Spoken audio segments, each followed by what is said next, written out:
Hello, everyone. Welcome to Life of Emerald. We present Sacred Healing Summit. Today, our summit is about the joy of happiness, how to cultivate it. We speak up about the elephant in the room, such as mental health.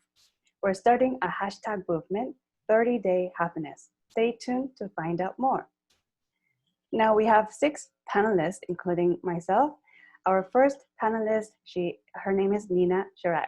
Nina helps individuals and teams apply the science of positive psychology to better navigate the waves of life so they can thrive resiliently.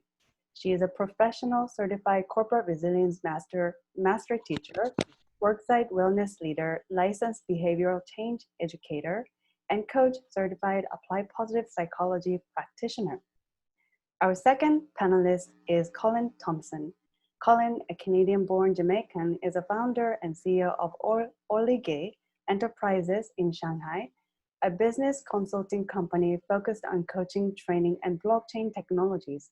Specializing in personal development, diversity, and career coaching, Colin coaches individuals and groups on how to reach their dreams, goals, and desires. Our third panelist is Elliot Van. Elliot is a certified high-performance coach.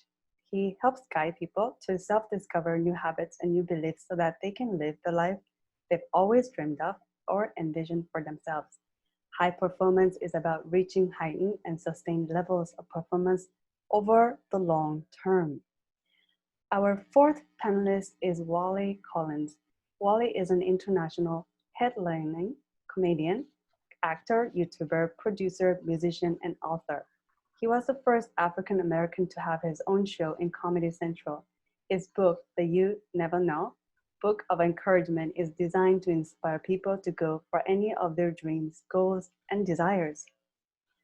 Now, our fifth panelist is Paul Sterling. Paul went from being a commercial fisherman in Alaska to a sought-after couples coach, an international public speaker on love and relationships, and is the best-selling author of Argue Less, Love More, which was #1 with both couples and counselors. And finally, I am Kate Lee Emerald, the founder of Life of Emerald. I am a healer, storyteller, and entrepreneur from Seoul, Korea. I have international education background for 15 years, and I'm running the Sacred Healing Summit initiative. My ancestors are kings of South Korea of Joseon Dynasty and the scholars of Noble Scholar class in the Shilla Dynasty. Now, let me pop out of the screen here and greet all of us here. Hello, everyone. Hello. Hello. Hello. Hello. And we have Maria Lares joining. Maria, where are you calling from? Hello, everyone. I'm from Mexico. Oh, wow. I live in Querétaro, which is like 3 hours away from Mexico City. And right now I am working at a private school and I am leading the green movement in the school. So I am looking forward to listening to all of you. Awesome. Thanks for joining. Yeah. Buenas noches. So, Muchas gracias. panelists, welcome. Nina, would you like to kick us off with self-introduction? Absolutely, my pleasure. A warm welcome to everyone. I'm Nina Shirak. I'm in the United States. I live right outside of Philadelphia, Pennsylvania, and I'm thrilled to be here. My background is I am a certified applied positive psychology practitioner. I am a corporate resilience trainer. I am a coach. I work with individuals. I work with companies. And my specific platform that I have the greatest passion for is to help people thrive resiliently using the tools of positive psychology, the research-based practical application of interventions to help us learn how to flourish and show up in the world that we want to, have the most fulfilling life. And I just want to say what's good to everyone, because that's one of the key tools to navigating, amplifying your own levels of happiness is to ask yourself, what's good? Thanks, Nina. Wally, please. Hello, my name is Wallace Collins, and let's see, I am a stand-up comedian, and before I got into stand-up comedy, I was an architect. I'm a professional drummer, and I did all these things because my mom told me, you never know unless you try. And so then I I decided to make it into a book, and it's called You Never Know. Get it? And with that mantra, I found the key to happiness, to live a regretless life. And I do talks and seminars, just showing people what I did. But you got to live it to talk it, or you preach it. You talk to walk, or walk to talk. And I'm here to, to show people and what I've learned, how to live in your never know state of mind. So I'm happy to be here. Happy. See what I did there? And let's go. Let's do this. Thank you, Wally. Elliot, You're welcome. would you like to introduce yourself? Hello, everyone. My name is Elliot Vang. I am from Minneapolis, Minnesota, and that's in the U.S. And yes, it is cold here. So the stories that you heard about being cold, yes, it is cold. And I'm a certified high performance coach. And with that, I work with individuals, youth and adults and groups on how they can set their days, right? How can they set their intentions so that they can live a more joyful life, so that they can live a more happier life? What are those intentions that they're setting as they're going throughout their day? So I'm excited to be here and honored to be on with you all. Thank you, Elliot. Colin, please introduce yourself to us. Yeah, so first of all, Kate, Emerald, thank you for having myself on your platform. I'm very happy, very proud to be sharing happiness. Happiness can be shared. I am Colin Thompson. I am a Canadian-born Jamaican, U.S. transplant also. I moved to China in 2008, so I've been here approximately a little over 12 years now. And I gotta say, being able to make people happy, being able to help people reach their goals, their desires, regardless of the culture and background, is one of the tools that I've used the most. I'm a certified life coach, but above being a life coach, I love inspiring and motivating people and being part of this story of how they went from where they are to where they want to be. So again, thank you for the platform that you gave to myself and everybody here. Thank you for being here. And Paul, please.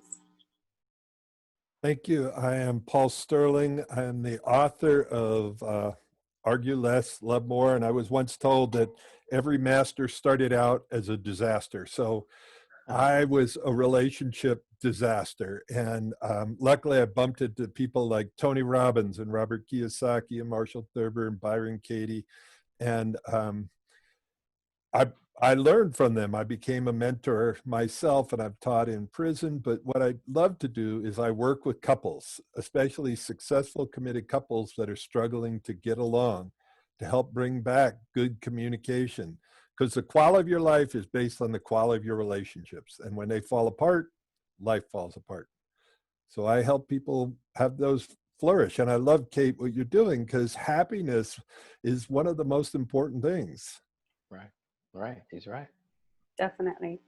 Oh, I want to say that, people can have money, power, prestige, but something missing there. And that could be happiness. I want to present that in our summit. And now our panelists, thank you for being here, taking the time to share your life's wisdom. I love that idea of starting from the mess to mastery. That is amazing. I feel compassionate for my journey as well. So if I may, everyone, I would love to bring us to a meditative state for 1 minute, and then we'll go dive in right into the dialogue. Yes? Okay. So please close our eyes. And let's sink in by taking a deep breath in and sigh out all that no longer serves you.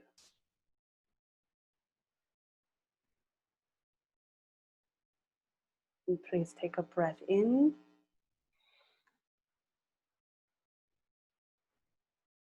and exhale. Get grounded. Feel our feet touching the floor. And feel our spine straighten. Dignified.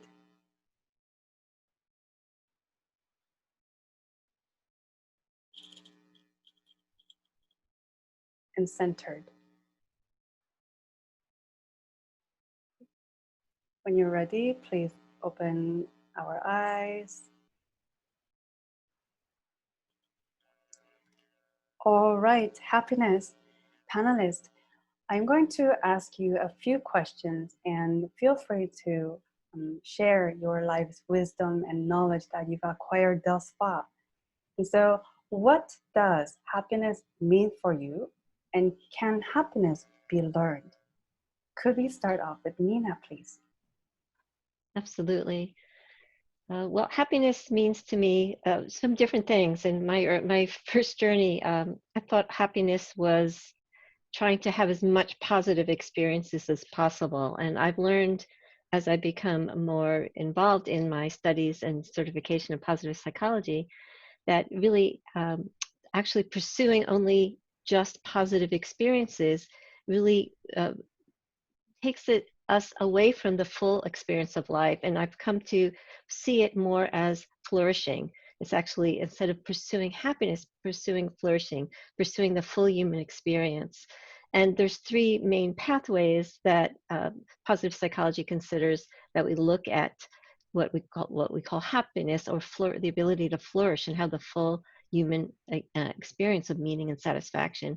And the first is through pleasure and positive emotions. So that is absolutely one important component of it. And the other is through experiences of engagement. And the third is through a sense of meaning in life.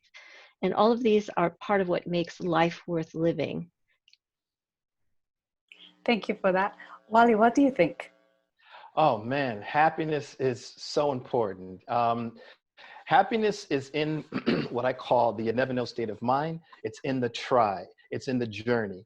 It always happens when you go on a journey. You take a plane, you land your plane, you go into a hotel, you stay overnight, you get into a car, you drive into your car, you get to your destination, you see the person that you want to meet with, they either hug you or shake your hand or give you a kiss. What's the first thing they ask you? They say to you, how was your trip? That is the most important part of life, is the journey. Not necessarily succeeding or failing, it's the journey of it. And that's where the happiness is. So you have to understand that where you're going and how you're getting there is the joy. So that's what it's all about. That's the never know state of mind. It's just that simple. Even when things don't work out, you try something and something so-called fails. And someone would say, oh, you didn't do it. And you're going to say, let me tell you what I did to try to get there. You're going to talk about that journey. You're going to talk about the try. Happiness is there. And so once you understand that, once you realize it's just that simple, that anything that you try, anything you go for, that's where the happiness is. You're going to enjoy that journey. Even if you succeed or even fail, you're going to enjoy that. And that's where the happiness is. You never know what would happen in Right. life. Yes. Paul, what do you think? Well, I thought I knew what happiness was. It was being like my older brother. He had the girlfriends, he was a race car driver, a martial artist, charisma, and at 26, he killed himself. Oh my goodness. And so it was a wake-up call for me, and it got me learning about life and what is happiness. And so if you want to be successful in life, you learn how to communicate with others. And if you want to be happy, you learn how to communicate with ourselves. So what Wally was saying and Nina earlier, but it's like, what do we make meaning out of? It's the meaning we make out of the day-to-day things, like COVID. For some people, COVID is the worst thing that's ever happened to them. For other people, they've taken this time to learn, to grow, to connect. Yeah. And I'm not making light of the hardships, but it's like, happiness depends on the story we tell ourselves and we believe. How do we communicate with ourselves? And it takes work. Yeah. Definitely, it takes work. And I think that the beginning of the journey of happiness is admitting that we're not happy at first and keep working towards obtaining it. Now, Colin, what do you think?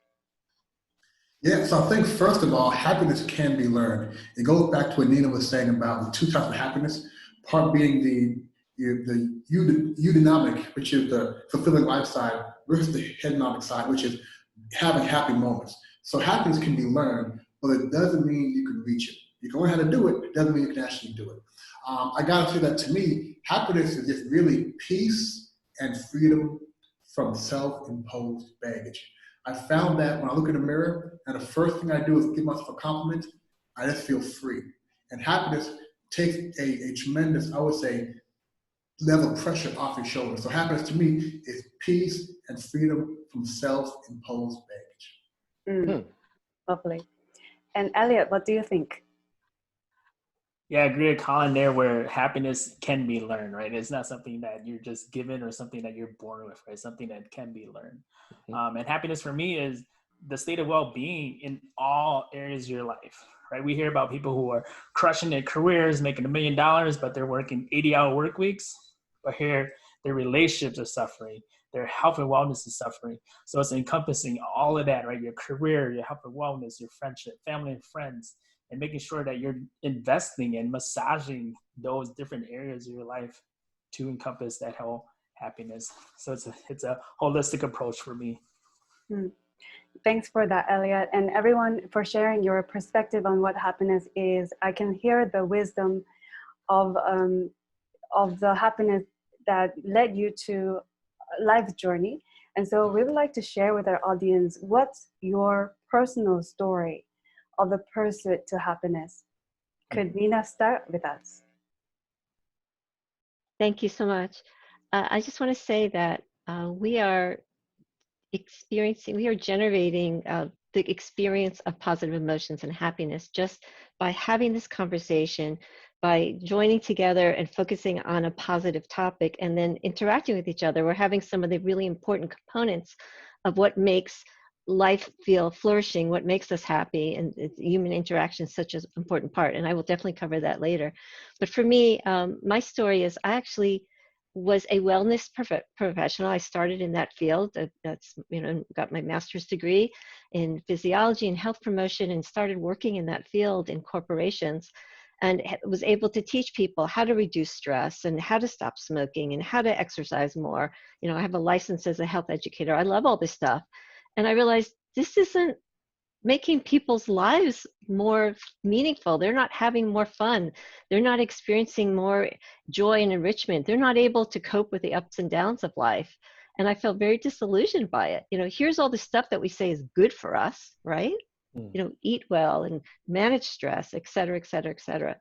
But it was just little parts of the components. And it wasn't until I got to positive psychology that my whole interest in it's just everything came together, understanding, how the brain works, how we interact with the world around us, how we interact with ourselves, what it means to actually flourish, and understand that, just the pursuit of happiness itself is like going towards a goal. And I believe, as one of our panelists mentioned, it's the journey, not that thing. And research has shown us that people who say, I'll be happy when I graduate with that degree, I will be happy when I marry that person, I will be happy when I have that job, I'll be happy with, and they're not. That research shows that happiness, I win the lottery, that happiness, they get to a certain level of like exhilaration when they achieve that goal, but then their level goes right back down after about a year or two, somewhere between 1 and 2 years.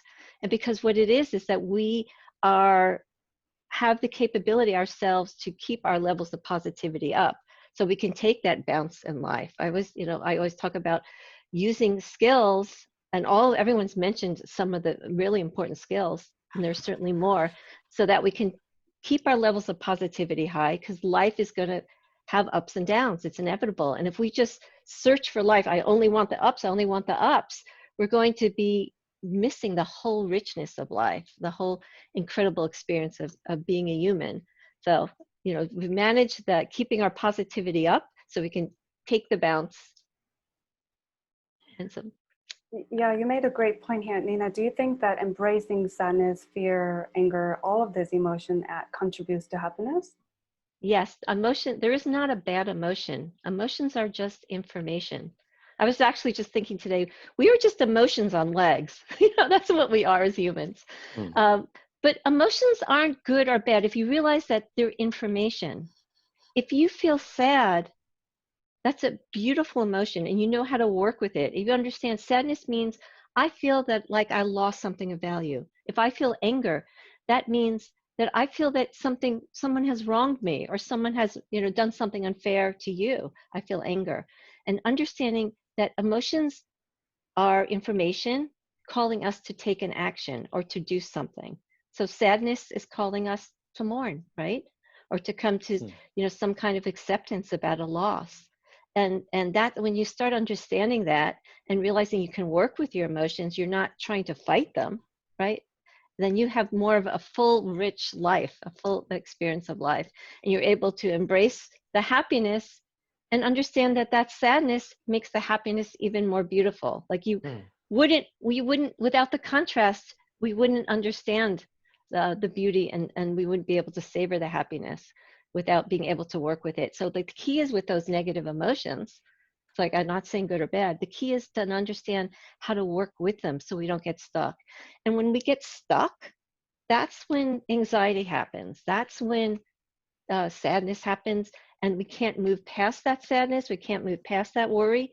We get stuck there, and that's the problem. It's not that the emotion shouldn't happen and you should avoid it, because you can't. Welcome to being a human. You're not going to, we're all humans. Welcome. You're going to experience sadness. You're going to experience loss, anger, and all of these things. But you want to get the key to work with these things. Work with these emotions so you're not stuck. Definitely. Elliot, what do you think? What is your story to pursuit to happiness? It's been a long journey, and it's a continuing journey, right? I kept searching for that more. Like, I was jumping from job to job thinking, oh, once I, like what Nina has said, right? Once I get this job, I'm going to feel happy.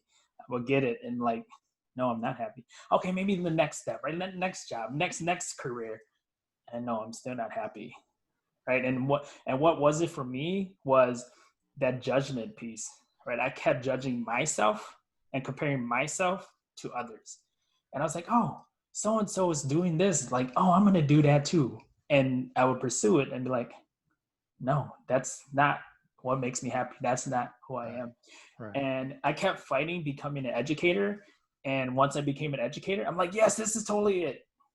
Amy, then I was like, no, this is not it. I enjoy working with people. I enjoy being around people. I enjoy being around young people. So then I'm like, okay, what is it then?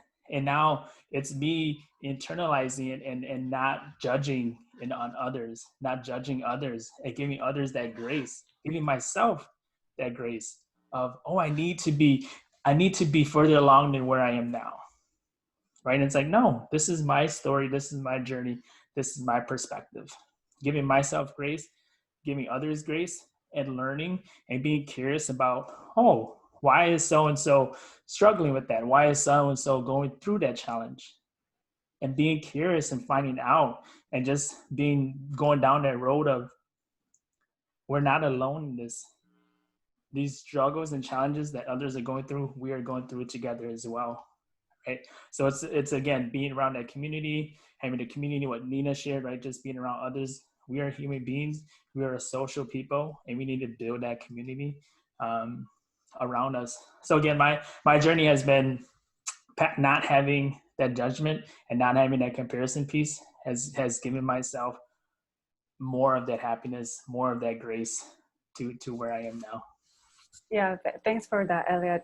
Could you speak to us more about the concept staying in your lane, comparing yourself only for yourself? You're running your own race in your life, and at the same time have the audacity to have compassion for people around you. What would you say to that?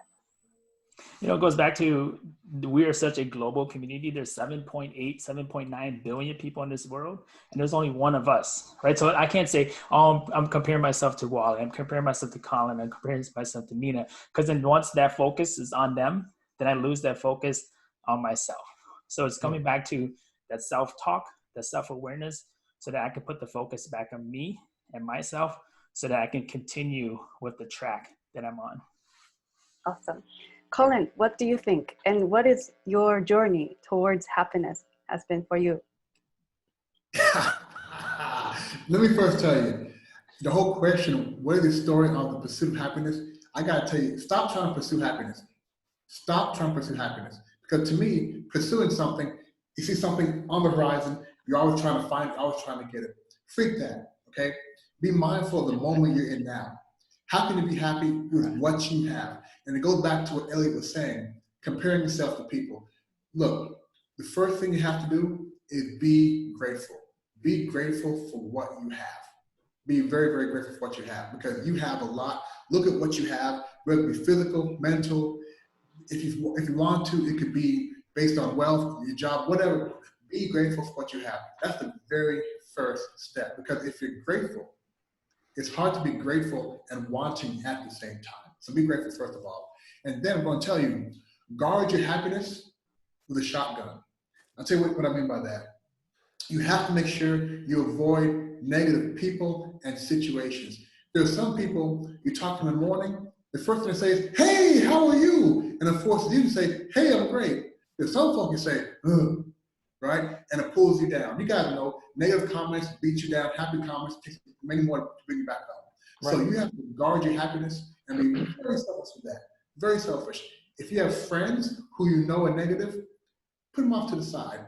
And secondly, and it goes back to what Elliot was saying, you have to know how to avoid those situations that make you feel like you're lacking. I'll give you an example, social media. All these videos and pictures of people doing all these wonderful things. Understand the BS behind those pictures, okay? You have no idea what they're going through. So you have to be able to either stay on social media or see those pictures and not say, wow, I want what they have. I wish I was doing that. Nah. You gotta worry about yourself, be grateful, and guard your happiness with a shotgun. Okay. How about we guard our happiness with our energetic meditation to protect our energetic field and stuff like that? Right. A new way of looking at this. Yes? If that works for you, yes. When I say shotgun, it's a metaphor for whatever tool you need to use, right? That could be meditation. That could be chanting. It could be whatever tool you need to use. You just make sure you protect it as if it was a precious baby. Awesome. I'm glad you said metaphor, because I was going to go to the shop real quick and take care of some business. All right. Paul, what do you think? And what has been your story in pursuit to happiness? Well, I love what everybody's saying so far. And when I'm working with a couple, I draw this bell curve. And so at the beginning of the relationship, it's great. And what Colin was just saying, there's lots of gratitude. And the thing is, it's like easy to win and hard to lose. Your partner brings home a rock, and this is a fancy rock, it's a crystal, but they bring home a rock and you're like, oh my God, I'm going to call my girlfriends up. He brought me a rock. And then later, he brings you a diamond and it's like, oh, it's not big enough. It's not like, so we go from the place of gratitude to taking each other for granted, and it becomes hard to win and easy to lose. Now, see, it's easy to see in a relationship, but the real key is, how do we do that with ourselves? Where are we taking ourselves for granted rather than being grateful, waking up Wally or waking up Colin or waking up Elliot? It's like, when do we wake up, look in the mirror and say, man, I love you. I feel so great that I'm me and not somebody else. Because the whole thing about social media is we're sitting here comparing ourselves with others, and it's set up to lose. Like People magazine used to have the prettiest 100 people of the year. Yeah. And it's like, but see, that wasn't bad enough. They now have the prettiest nose. See, you can't even be a complete person. It's the nose from this person, the lips, the hair. Elliot and I went to the same salon, so it's like comparing yourself is a good way to make yourself miserable. So it's like setting yourself up to win. And one of the things you can do, and I do this all the time, if I've got a tough phone call to make with somebody, like about they've got to fix something, return something, I go, are you the person that created a miracle for me today? And if they say no, I say, can you get me somebody who can? And if I'm going to the counter, I try to be like that transformational experience moving through life. If I'm working at the checkout counter, I want to be the bright light that just went by. And I'll ask them, rather than how are you? Because the quality of your life is based on the quality of your communication. And that comes from the quality of your questions. So rather than asking, how are you? I ask, what's great about your life today?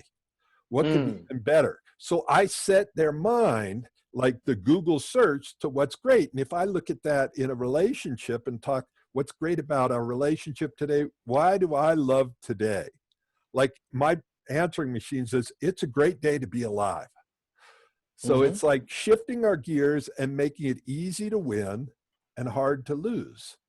Wow. Wow. Yeah, Paul, I can't help to ask you, what switched you from being miserable, perhaps, into being very happy? It's an ongoing thing. Literally, before I got on this call, I went for a mountain bike ride. It's a daily choice. It's a choice because I can remember I went through 1 divorce, 4 broken engagements. I can remember driving down Highway 1, just headed down south of Malibu on right by sunset, and I had just gone through a super painful divorce, not divorce, a broken engagement. And I can remember thinking, I don't have to turn the wheel. I could just go off the road right here and go, wow. But here's the thing that stopped me. I had this flash, and the thing that stopped me is, what if I died and I stayed as miserable as I am right now? And I realized being alive is the opportunity to turn that around. And it's a constant choice. And like Colin said, it's sort of the people I choose to hang out with. I've been lucky. I've hung out with people, and then I lift people up. I spent 8.5 years at a volunteer program teaching nonviolent communication in prison. And it was like, I didn't look at the inmates as I'm up here and you're down here. I looked at, wow, I could have made a few wrong choices and I could have been there. Instead, so I wanted to go in and lift them up and give them something to learn and come out of prison better than they went in. That makes sense? Yeah. Wally, how about you? What has been your journey in pursuit to happiness? Well, okay, so the thing with, let me talk about comedy for a second. Stand-up comedy, when you're doing comedy, it's all about relatability. When you relate to what the joke is or what the comedian is talking about, that's when you laugh, because there's something there that you understand and you kind of like live that. So when I talk to folks about my journey, I got to make it relatable. So my journey started out, I was an architect. I used to design buildings. My mother said to me one day, if you could be anything you want to be in the world, what would it be? And I said to her, I'd love to be an actor. And she's like, wait a minute, you're designing buildings. Why do you want to be an actor? And I said, I just love that idea of just performing.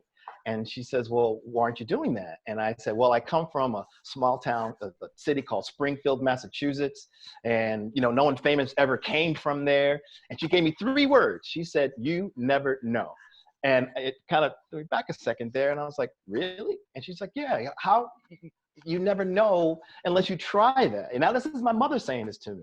And so, of course, when someone gives you that opportunity and you can do that, but the fear, I'm not going to lie, the fear was there. So I gave her some pushback and I said, well, I don't know what to do. There's no acting schools or anything like that. So, oh, well, I thought about it. I'm not going to do it, But she said to me, you know what?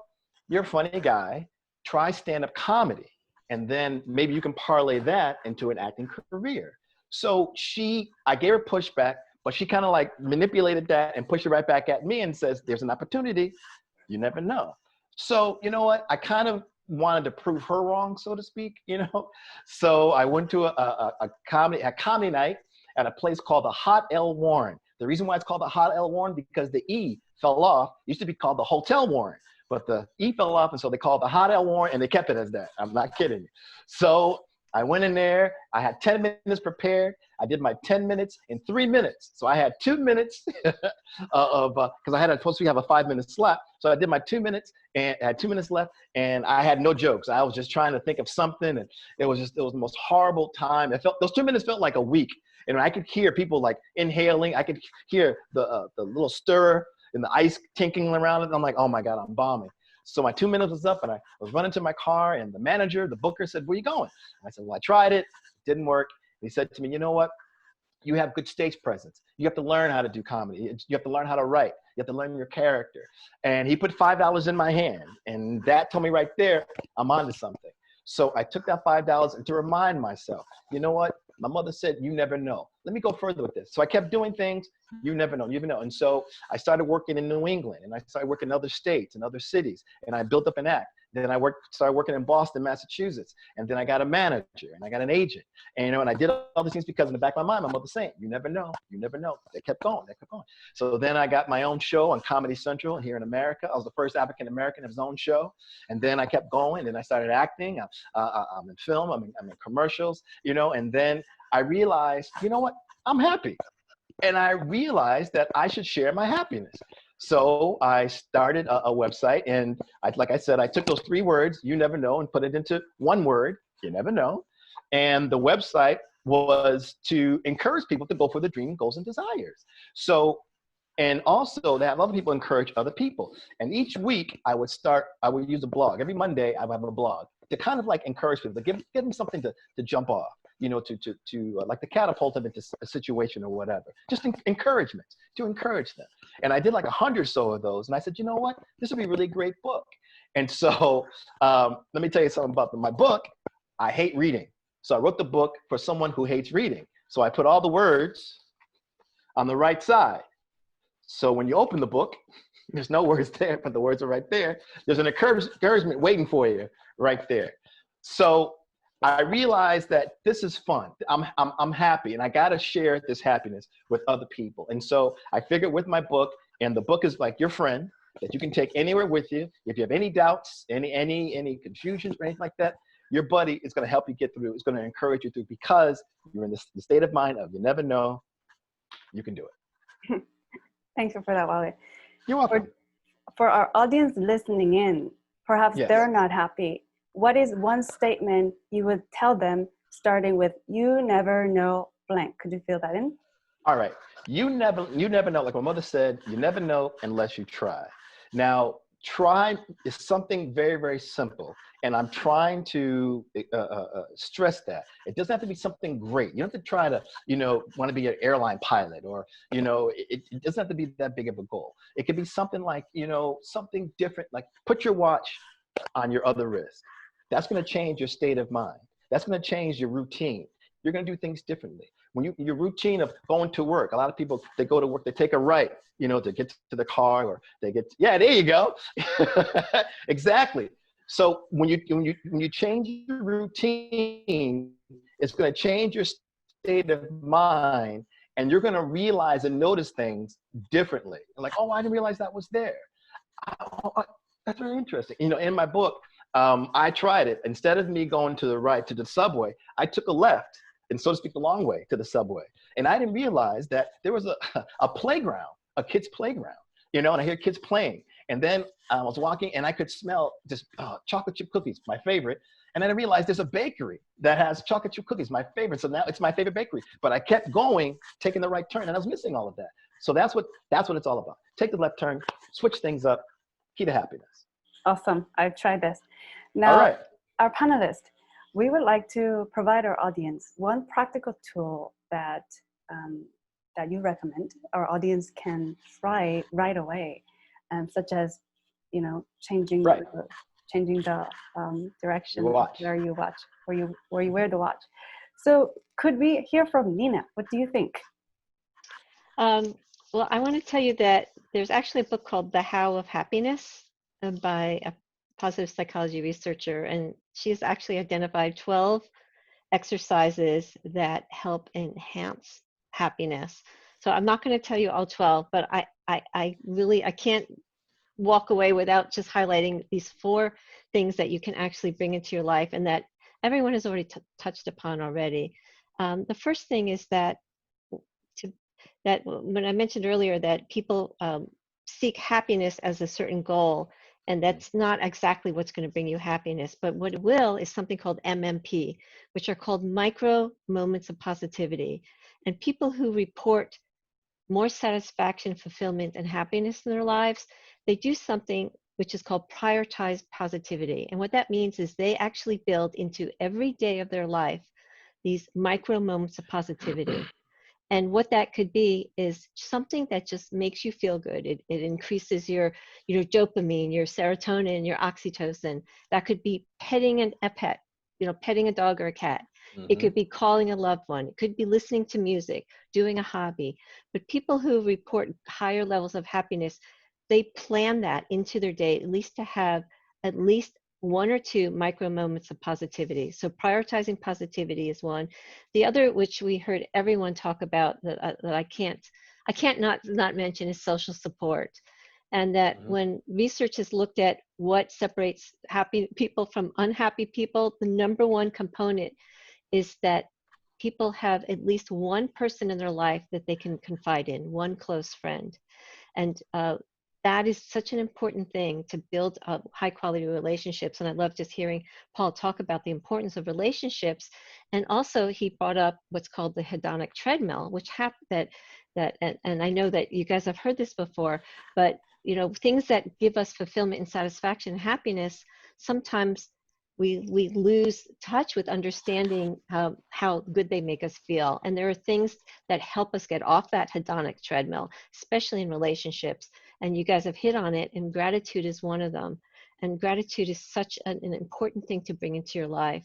And even by just asking yourself, and I talked about, just ask yourself, what's good, and ask people when you come to meet them, like not how's it going, because culturally, especially in America, the how's it going will lead to complaining, because we have this habit of socially connecting on complaining.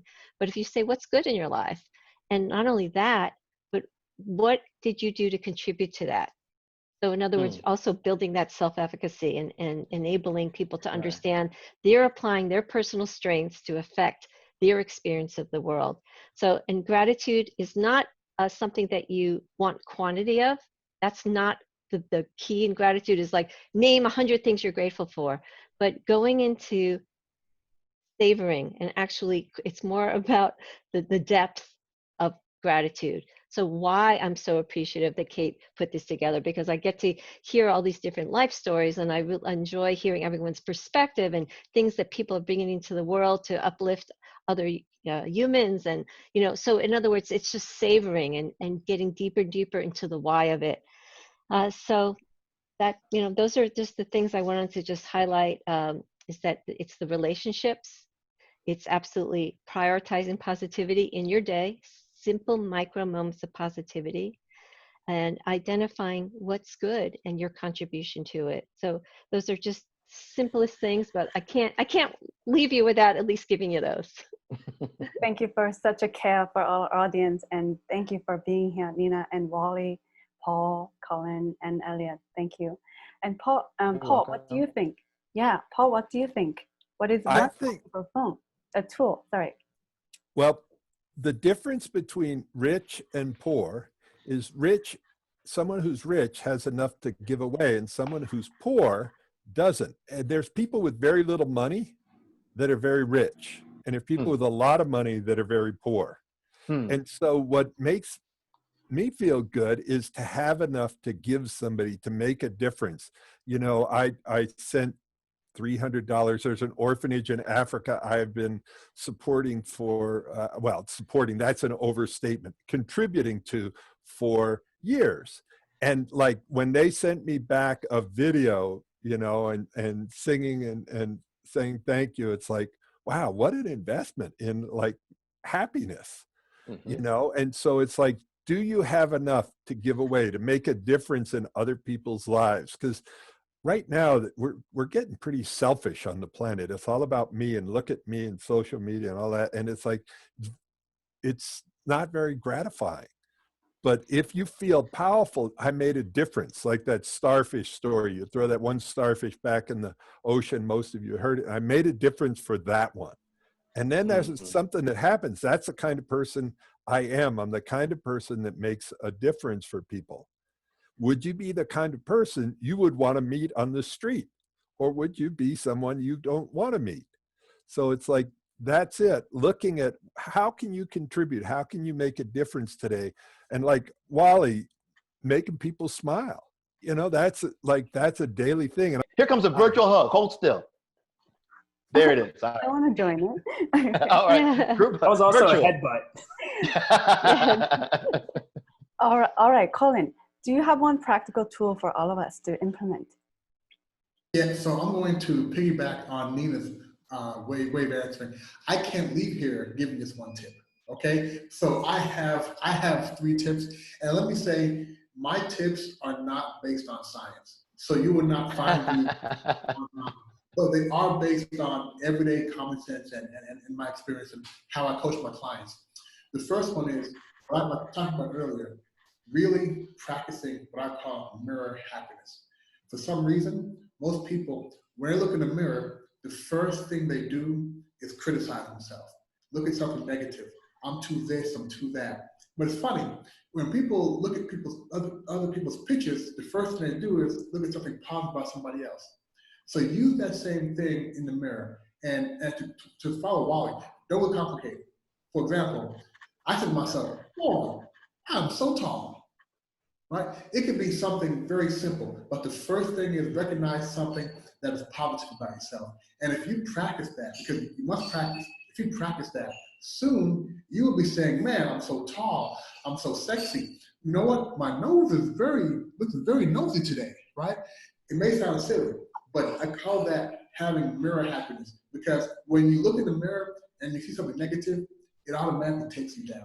So mirror happiness. The second one is when you're feeling not so happy, give other people compliments. Send people positive messages. And I guarantee you, by the time you send a third positive message or you leave a voice message saying, hey, look, just want to tell you, I appreciate you. Good luck today. Or, hey, have a great week. I was thinking about you last night. I want to encourage you. Or you think, hey, I miss you. I'm glad you're in my life. If you give positive messages, by the third one, you cannot help but be happy and filled with joy. And then my final one, as somebody, I think Paul said this, don't do it alone. Do not, everybody said this, do not do this alone. And one of the benefits that your audience can have right now is joining a group. And Kate, you're gonna talk about this, right? The 30-day happiness group. Guys, join that group now. Trust me, 30-day happiness group will give you the tools to be happy beyond 30 days. So those 3 things. Get your mirror happiness, give people compliments, give yourself compliments also, and then join a group of happy people. Thank you. Thank you for that, Colin. Elliot, bring us home. One practical tool we can all implement. I just want to echo what everybody said. I just love what everybody shared there. Mine would be the power and intentionality, right? Set your intentions. Like me coming on this summit, what was my intentions? I was like, oh, how am I going to show up authentically? What does that look like? Oh, just be open and be vulnerable and share, right? And not saying, oh, not just letting things happen by chance or by randomness, right? Setting those intentions when you set out to do something. And it can be something as simple as, how am I going to wake up? When I wake up, what am I going to do? When I go into this conversation, how do I want that to be? Who do I want to be? Right? Who do you want to show up as when you're going into those conversations, into those groups, right? Setting that intention. So my one practical tool would be just setting those intentions so that you can show up as your best and truest self. How are you going to do that? Who do you want to be? Right. So ask yourself those questions.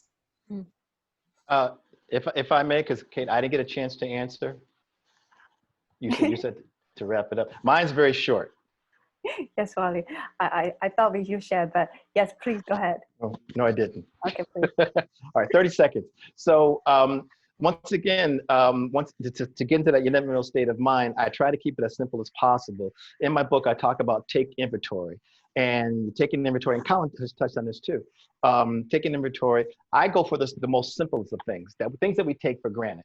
Being able to breathe, being able to look and see. Take inventory and say, I appreciate those things. Being able to communicate, being able to smell something or taste something. The next time you have breakfast even, just enjoy what you're eating. Just take those little bits of appreciation, things you take for granted, and then your world starts to open up, and you start to see that you have friends and family. Then you see that, you know what, life is just a beautiful place to be. So start small and start with those simple things of just sight, smell, taste, and hearing. Thank you, Wally, and thank you for. You're welcome. yeah, calling me out on balance. Yeah, man. Yeah. No, okay. So very good. So audience, Maria, do you have any question for our panelists? For the moment, it's been great. I have like so many tools that I can use for the teachers that had been super stressed throughout this year, and the kids who have been more resilient than teachers perhaps. But I thank you all. Like you have left me with many tools I can use with all the school. I do not have any questions. Thank you for the feedback, Maria. I think our panelists collaboratively shared the tools like a buffet table here. We provided how to be happy, and it's up to us, all of us, to pick one or two to consistently modifying our lives. And thank you for sharing your vulnerability and your stories, everyone here. And I would like to conclude our session with a grateful message to everybody. I'm feeling my heart's pumping right now. I'm very grateful that we can come together and have this dialogue for a greater benefit of humanity. And we definitely need some upliftment in our consciousness and the way we look at our life, our story. It's an opportunity to reshape it. And what the main message I hear from every one of you is that we have the power to shift our mindset, the consistency, and practice. And so our sacred panelists, how do our audience connect with you? Could you please share a point of contact? Nina. My website, resilience-mastery.com. Thank you. Wally? Oh, man. All right. Well, first of all, you got to go to YouTube. Check out my show called Wait, What with Wally. Right there. Wait, What with Wally. Here you go. Go on and subscribe. It's a lot of fun. You'll enjoy it. And also, you can get my book on Amazon. But all the information you can get at wallycollins.com, WALICOLLINS.com, wally.com, wallycollins.com. There you go. Thank you. Elliot. Yeah, hi everyone. You can connect with me at elliotvang.com. That's ELLIOTT, two T's, right? ANG.com. Okay, you can connect with me there. Thank you. Colin? So the beauty of today is that everybody now is online or on that social thing. Right. Right. Device, which pretty much means that once you reach out to me, contact me, we can be on a video, on a phone call within 7 to 8 days. Very quick turnaround. So again, if you need some coaching, if you need to know how to be happy, or if it's motivation, inspiration, please reach out to me. My website is www.oligye.com. That's oligye.com, oligye.com, and reach out to me, and we can be on a call, video, conversation within days. Look forward to hearing from you. Thank you. And Paul. Thank you for putting this on. My website is, you guessed it, arguelesslovemore.net. And I focus on working with couples that are committed, that are successful, that still love each other, but are struggling to get along. And if that's you, then you might just need a breakthrough session. And we spend about 45 minutes on the phone. You get clear where you are, where you want to go, and what are the roadblocks, and what do you need to turn that around, and some common practices. And then if we want to work together, we'll figure that out afterwards. But the session is complimentary. Thank you, Kate, for putting this all on. Thank you. And thank you for everybody, your lifetime's work of mastery you're offering to our audience to shortcut their way into happiness. Thank you for that. For our audience listening, I hope you received nuggets of wisdom here in our summit today. If you resonated with our panelists, please feel free to connect with them. Yeah, with them? Yeah, directly. I did. They're very smart people. Yeah, right? Yeah. Yeah, very impressed. Yeah, me too. For more inquiry about our impact-driven company, Life of Emerald, please visit us, lifeofemerald.com. For New Year's resolution, easily build healthy habits, we've built a system for you called 30-Day Happiness Program. This is for anyone seeking happiness and getting in touch with feeling joy and balance once again. All you need is 20 minutes of me time for a solution. Now, the hashtag movement, like the Ice Bucket Challenge, is for anyone who'd like to bring positivity into the world by doing one simple action. Here's how we do this. 1, let's share via photo, video, or text one positive self-care thing that you did today. 2, then nominate as many people as you can to do the same. 3, tag hashtag 30-day happiness on your social media. We're going to make this positive self-care movement go viral. For more information, visit us, 30dayhappiness.com. Till we meet again, please take care. See you later. Thank you, panelists. Bye-bye. Bye.